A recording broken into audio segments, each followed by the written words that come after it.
Welcome to the 2022 Global Peace Film Festival Lives Online Conversation, the 2022 Festival Edition. Please join me, Kelly Devine, the Artistic Director, and Nina Strike, the Executive Director, as we welcome Iiris Härmä, the Director of Shepherds of the Earth. This is a wonderful film playing at our film festival, and I hope you get a chance to check it out. Please do remember that all the information regarding the scheduling and other events of our films at the film festival can be found at peacefilmfest.org.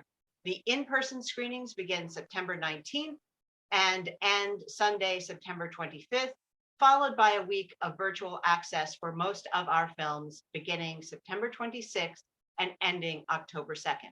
And now let's welcome Iiris. Thank you for joining us today. Oh, thank you so much. And thank you so much for selecting my film Geo program. Hi, Iiris. It's so nice to see you. And Iiris is joining us from Finland, where she's from and where the film, where the main characters in the film are from.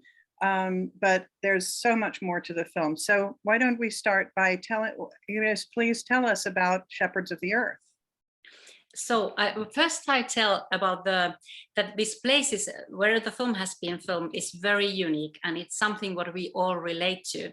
It's filmed in northern Kenya, close to Turkana Lake, and the area is called the Cradle of Humankind. And it's called the Cradle of Humankind because that's the place from where very famous discoveries of paleontological fossils has been discovered, of which tell a story about us as human beings and how the evolution has been going through from millions of years. So this is the setting of the place. It happens there. And what happens in a film is that there are researchers, actually they are not from Finland, but they are originally from Spain, but they come from Helsinki University, and they are biologists, they are ethnoecologists, and ethnoecologists, what they do, they research humans in their environment.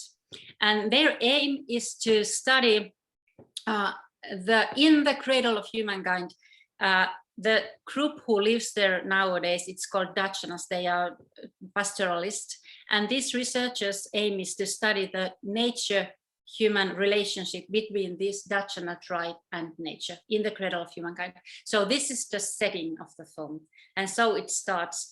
And what happens in a film is that we follow these researchers, and we follow the steps when they go into in their communication with this tribe, with this Indigenous tribe, and then how they make their research there, and what are the discoveries. And it's quite how can I say, it is I think it's quite fascinating to watch how these things that happens there in Cradle of Humankind are something what are like, it's like a microcosmos of the world where we are living now. So I think it is something, the story is the story of how they see, how they enter into the field and what they can discover from there. It's surprising, and that is that comes from the film. If you watch the film, you can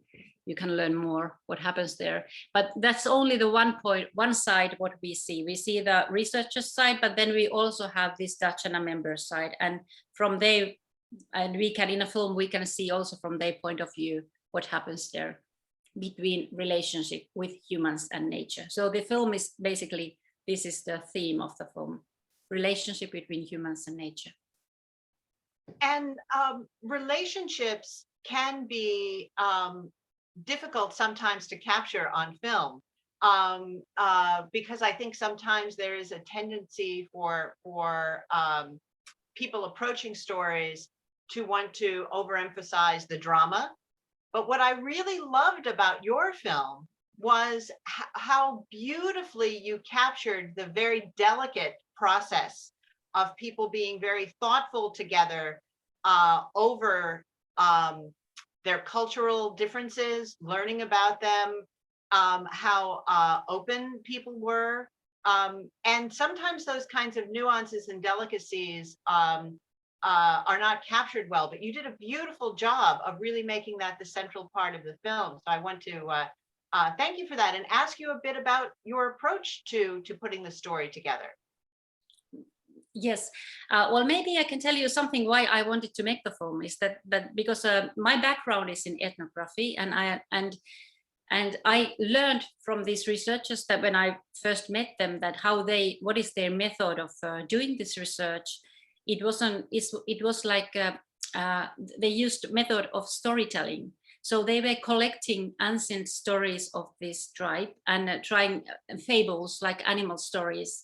And they were through these stories, they were trying to understand it more deeply, like culturally, how this tribe was culturally connected with the nature and how important it was. It was also to collect those stories, but also to remind those people that, can you see, you have these beautiful stories here.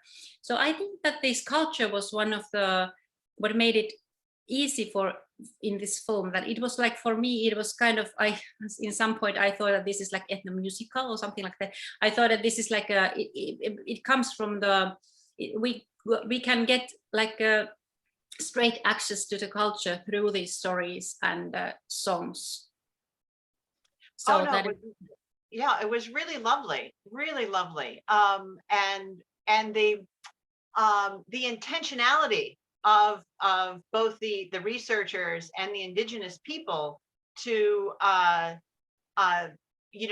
to dive into and understand these stories more fully, because we can all take things in our own culture for granted, as well as have assumptions that don't turn out to be correct about another person's culture. And that is a very beautiful conversation that you capture. Yes, it was also, for me, it was really lovely, because actually what is very special also here is that this I felt like somehow that it was somehow for me very significant, in a sense that this tribe is very remote. It's illiterate. So those stories are never heard before, and it's like and when it comes from the Cradle of Humankind, it's kind of idea that these stories, they belong to all of us, and they comes from very far, and it's our common treasure, or something that we can all have some relation to these stories. And I felt that it's like, now I'm just making a film, and I have this wonderful opportunity to tell these stories and to translate them, and to make this like a connection to connect these stories to our like bigger whatever to connect these stories. Yeah. Yeah, it was really a lovely gift that the researchers were able to give these people who only have an oral tradition and don't have a written tradition. And how and I think everyone watching, will delight alongside the presentation of the illustrated book with all the stories. It's really beautiful. Was there anything, you talk about your own background, was there anything in the course of developing this story that really surprised you, or that you learned, about your own approach? Yes, if I'm totally honest, because this is my background, is like I studied ethnography and ethnology, and this has been like my dream for ages to make a film among these kind of people, in some with Indigenous people. But I also have a little bit I was a romantic classes on, and I was a little bit idealistic that how is the relationship between Indigenous people and nature.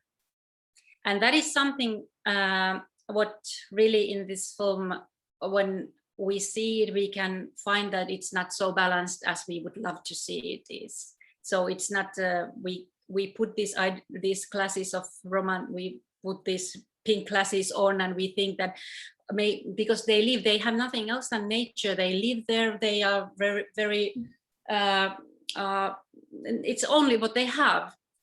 So that maybe they have some knowledge, some more, something what comes from genes, that how they balance with the nature. But in a film, we can see that they are just human beings. And also if that you are more interested of you are about yourself as a human, you are worried about how you can have food for your children and how you survive in that hostile environment, and you are not so much interested of nature, which is something what is around, but it's something if you can't eat it, it is something just what is around. And that is something what really was for me also that yeah, that is what we are. We humans, we are like that we are interested of ourselves, and we are interested of our children and our family, but how much empathy we have for nature anywhere. Interesting. But you do show, what's lovely is you do show, and this is something that I'd like to tie into the mission of Global Peace Film Festival, which we like to think of as story and community in action. And so what I thought was really beautiful about your film and the journey that we watch both the researchers and the Indigenous people go through is the opportunity that dialogue brings us to learn and to improve our lives, right? And to do so in a way often, and this is the ideal, and that definitely shows in your film, is not to preach to someone, but instead to have a dialogue where people come to realizations on their own. And I think that's a really important part of what we do at our festival, and was shown beautifully in your film. Oh, thank you so much. I think it is the most important tool what we have when we meet other people, that we have a dialogue and we just can understand each other better. But also, I think that also education is quite important. So that we don't discover things without knowledge. We don't discover everything without knowledge. We just don't make them up. But we need some, like in a film, we will see scenes where these researchers are then teaching these people just very, very basic biological things, and they have never heard about those things, that how nature works. And yeah, because nobody ever told them those things. That I think the education is also the key for development. But this dialogue thing is, I think it's the most important tool. And Yeah. you can actually see that in the film, is how people, how both the researchers and the tribe are respecting each other, and their reactions are so pure, and that's actually quite beautiful in the film. So so just to wrap up, tell us how people watching this can support your work, this film, and do you have what's coming up next for you? And is there anything that besides watching the film that people can do to support your work? Well, I'm very happy if you can watch the film, and then and that is maybe the first step.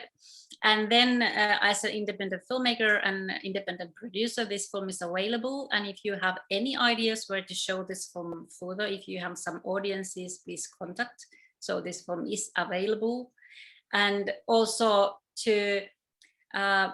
we had a quite nice impact campaign with this film, that we have had like nature related NGOs working with us, and thinking that bringing this kind of discussions with, because this film happens in Kenya, it's a little bit far, but these things what happens in a film, they happen everywhere. They happen here in my home city and in Orlando, and everywhere these things happens, that that biodiversity is real, and cultural diversity and biodiversity are intertwined, and how to support biodiversity.